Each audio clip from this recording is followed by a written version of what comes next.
आपके मछली पालन सुचारू रूप से चले, स्मूथली आपकी मछलियों का ग्रोथ आते रहे, उसके लिए आपके पास एक छोटा सा नर्सरी तालाब होना चाहिए।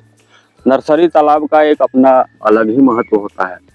उस नर्सरी तालाब में पहले आप छोटा बच्चा डालते हैं, उसको 50 ग्राम के साइज का करके अगर आप कल्चर वाले तालाब में डालते हैं तो इस परिस्थिति में आपके मछलियों का ग्रोथ बहुत ही कम समय में यानी 6-7 महीने में आपकी मछली, चाहे हम IMC का बात करें या फिर रूपचंदा का बात करें या फिर पंगास का बात करें, 6 से 7 महीने में आपका ग्रोथ आ जाता है। अगर हम रूपचंदा का बात करते हैं तो इसके लिए आप 100 लाइन का बच्चा भी डालते हैं तो 4 से 5 महीने में यह 1 किलो हो जाता है। वही पोजीशन अपना पंगास यानी प्यासी सीलन का है। दोस्तों, आपने देखना आरंभ किया है मछली पालन से संबंधित हमारा YouTube channel fish farming and seeds. ये नर्सरी तालाब हमारा है। अनेकों वीडियो हम लोग इस तालाब पर आकर के बनाए हुए हैं आप लोगों के लिए, और सारे लोगों को पता है कि हमारा मछली के बच्चा का काम कोलकाता निहाटी में होता है। हम रहने वाले हाजीपुर बिहार के हैं। ये बिहार में ही हमारा हाजीपुर बिहार में ही ये हमारा नर्सरी तालाब है।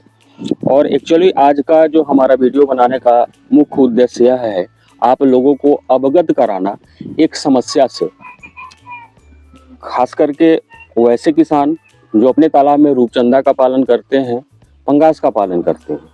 तो ये जो समस्या जिसके बारे में हम इस वीडियो में आपसे चर्चा करने वाले हैं, रूपचंदा वाले किसान और पंगास वाले, सीलन वाले, प्यासी वाले किसान को तो पता चल जाता है, लेकिन अगर आपका फार्मिंग रोहू कतला का हो रहा है तो आपको समझ में नहीं आता है कि आपको अपने तालाब में इस तरह का समस्या आया हुआ है। जिस समस्या का हम बात करने वाले हैं और वही समस्या हमारा इस तालाब में आया हुआ है।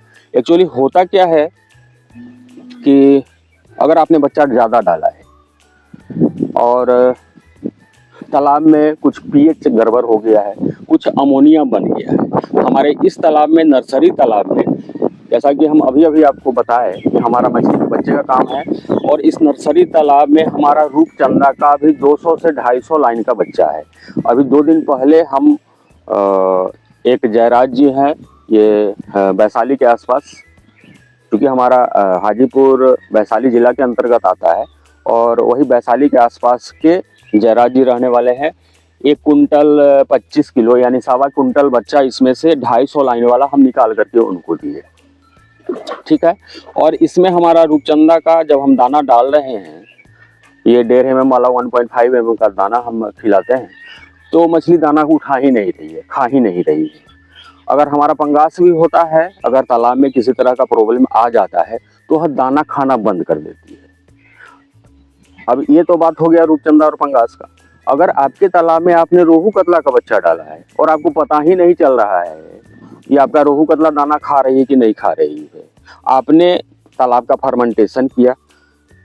हम सारे लोगों को बताते हैं कि आपको जब आप रोहू कतला का पालन करते हैं तो आपको तालाब का फर्मेंटेशन करना पड़ता है। उसमें कमर्शियल दाना देने की आवश्यकता है नहीं। जब आप कमर्शियल दाना देते हैं रूपचंदा को, पंगास को, तो वह दाना खाना बंद कर देता है। तो वैसे किसानों को पता चल जाता है कि उनके तालाब का पानी खराब हो गया है, उनके तालाब के पानी में कुछ ना कुछ प्रॉब्लम आया हुआ है, जिसका नतीजा है कि आपकी मछली दाना नहीं खा रही है। आप देख सकते हैं इस तालाब के पानी का कलर कितना हरा हो गया है। इस वीडियो के माध्यम से आपको हम दिखाना चाह रहे हैं, काफ़ी हरा हो गया है इस तालाब का पानी। इसमें हमारा रूपचंदा का वाला ये जो बच्चे हैं बेचने के लिए रखे हुए हैं। बीच में हम एक चीज़ और बताना चाह रहे हैं कि आपको भी, अगर आप हाजीपुर के आसपास के लोग हमारा वीडियो देख रहे हैं, वैशाली जिला वाले या फिर मुजफ्फरपुर वाले, पटना वाले, या फिर समस्तीपुर डिस्ट्रिक्ट जो वैशाली जिला के इर्द गिर्द का जिला है, छपरा वाले, तो वे हमारे यहाँ से रूपचंदा 250 लाइन का आप ले जा सकते हैं। अगर आप बिहार के हैं और मोतिहारी, बेतिया, रक्सौल के रहने वाले हैं, आप घोड़ासहन, छौरादानों के आसपास के रहने वाले हैं, तो हमारा एक प्लांट छौरादानों में भी लगा हुआ है, जहां हमारा रूपचंदा का 100 लाइन का बच्चा तैयार हो गया है। वहां से भी हमारा बच्चा निकल रहा है। तो दिए हुए नंबर पे कॉल करके आप अपना बच्चा बुक करा सकते हैं, या फिर हाजीपुर के आसपास के हैं तो यहाँ आकर के हाजीपुर आकर के ले जा सकते हैं, या फिर रक्सौल के आसपास, मोतिहारी बेतिया के आसपास के हैं, नरकटियागंज के आसपास के हैं तो वहाँ आकर के छौरा दानवा करके आप बच्चा ले जा सकते हैं। ऐसे हमारा छोटा साइज का बच्चा 500 लाइन, 1000 लाइन, 2000 लाइन रूपचंदा का ऑर्डर आता है तो हम कोलकाता में निहाटी वो जगह है जहां हमारा पैकिंग का काम होता है, बच्चे का काम होता है, वहां से पैक करवा के हम आपके नज़दीक में जो भी रेलवे जंक्शन होता है वहां तक भेजते ही हैं। चलिए अब दूसरा पॉइंट पर आते हैं कि इस तालाब का पानी अगर हमारा खराब हो गया है, आपके साथ भी इस तरह का समस्या आ रहा है, आपके तालाब में अगर अमोनिया मर गया है, आपके तालाब में अगर पीएच गड़बड़ा गया है, आपके तालाब का पानी का कलर काफ़ी हरा हो गया है इस तरह का, जैसा कि इस तालाब में है, आपके तालाब में रूपचंदा है, प्यासी है और वह दाना नहीं खा रही है, आप दाना डाल करके जा रहे हैं, 3-4 घंटे बाद भी जाना जस का तस रह जा रहा है, उसके बाद स्वतः दाना जा करके मछली खा नहीं रही है और नीचे जाके बैठ रहा है। तो एक तो पहले से ही आपके तालाब में अमोनिया बना हुआ है, दूसरा जब आप दाना डाल करके चले जाते हैं और मछली खाती नहीं है, वह भी आपके कीचड़ में जा करके वहाँ और भी अमोनिया बना देता है।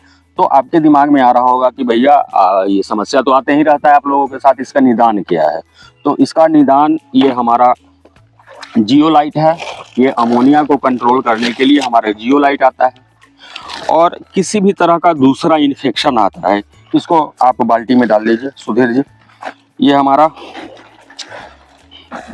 10 केजी का पैकेट जियोलाइट का है, इसको हम अपने लगभग 5 केजी इस तालाब में डालने वाले हैं।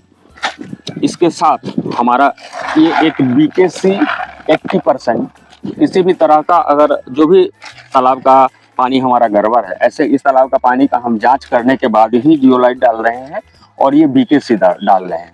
अगर आपके पास अपने तालाब के पानी को जांचने का सुगम व्यवस्था है तो आप पहले जांच करवाइए तालाब का, उसके बाद आप इसमें जियोलाइट डलवा लीजिए। अगर अमोनिया बना हुआ है जियोलाइट डलवाइए, किसी दूसरे तरह का इन्फेक्शन है तो उसके लिए हमारा BKC है, इसको डलवाइए। और इसको मंगाने के लिए जैसा कि सारे लोगों को पता है, आपके स्क्रीन पर नंबर आप देख ही रहे होंगे, इसको डालिए।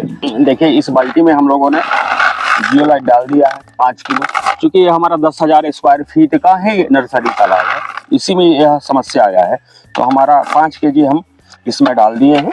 ये हमारा BKC, इसमें आप देख सकते हैं कि जियोलाइट डाला हुआ है। और हम इस BKC को क्या करेंगे, देखिए तालाब में किसी भी तरह का बीमारी तब आता है, चाहे अमोनिया का प्रॉब्लम हो, पीएच का हो, या मछली में लाल धब्बा लग गया है, गलफरा सर गया है, किसी भी तरह का प्रॉब्लम तब आता है जब तालाब में आपका कीचड़ खराब होता है, कीचड़ गंदा हो जाता है, वहाँ पे स्लज बैठ जाता है। एक्चुअली होता क्या है, मछली को आप दाना भरपूर दे रहे हैं, क्योंकि यह तालाब हमारा नर्सरी तालाब है, हम इसमें रूपचंदा और अमूर पवन कार का बच्चा डाले हुए और लाखों की संख्या में बच्चा है, उसके अनुपात में हम लोग दाना खूब खिलाते हैं और सारी की सारी मछलियां खूब बीट भी करती है, तो वहां जाकर के नीचे में जमा हो जा रहा है, अमोनिया बना दे रहा है, पीएच ऐसे ही अनबैलेंस हो जा रहा है। तो इस अमोनिया को दूर करने के लिए ये हमारा जियोलाइट, इसमें दूसरा इन्फेक्शन जो भी है इसको दूर करने के लिए हमारा BKC, इसको इसी के साथ हम लोग मिला रहे हैं। 1/2 लीटर BKC मिला लेते हैं और इसको पूरे तालाब में हम छिड़काव करवाते हैं। तो आप स्क्रीन पर नंबर देख रहे हैं, किसी भी तरह का मछली में प्रॉब्लम हो या फिर मछली से ग्रोथ के संबंधित दवा आपको चाहिए, हमारा आपको जियोलाइट चाहिए, हमारा अगर आप तालाब रोहू कतला का आपका है, आप फर्मेंटेशन करते हैं, तालाब को में प्राकृतिक भोजन बनाते हैं मछली के लिए, यानी फाइटोप्लैंक्टन जूप्लैंक्टन मंगाते हैं, इसके लिए ईस्ट पाउडर की अहम रोल है। तालाब में फाइटोप्लैंक्टन जूप्लैंक्टन बनाने के लिए, फर्मेंटेशन के लिए, मछलियों के ग्रोथ के लिए मिनरल मिक्सर की बहुत आवश्यकता है। ये कोई भी चीज़ मंगाने के लिए आप स्क्रीन पर नंबर देख करके आप कॉल कर सकते हैं। हाँ, एक बार फिर हम बताना चाहेंगे कि आप तालाब का रख रखाव अवश्य करिए। आपके पास एक नर्सरी तालाब का जुगाड़ आप जरूर करिए, उसमें बच्चे को पहले बड़ा कीजिए और उस नर्सरी तालाब का ट्रीटमेंट हर समय आप करते रहिए।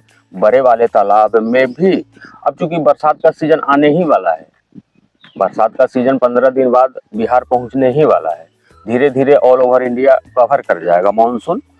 और जब बादल लगेगा, अगर आपके तालाब में थोड़ा सा भी अमोनिया बना हुआ है अगर दोस्तों, तो मछली की IMC वाली सारी मछलियां ऊपर दिखाई देने लगेंगी। चाहे आपका रूपचंदा भी है, अगर आधा किलो 600 ग्राम का हो गया है, तो जैसे ही तालाब में अमोनिया बनेगा, आकाश में बादल लगेगा, सारी मछलियां ऊपर आ जाएगी। क्यों आ जाएगी?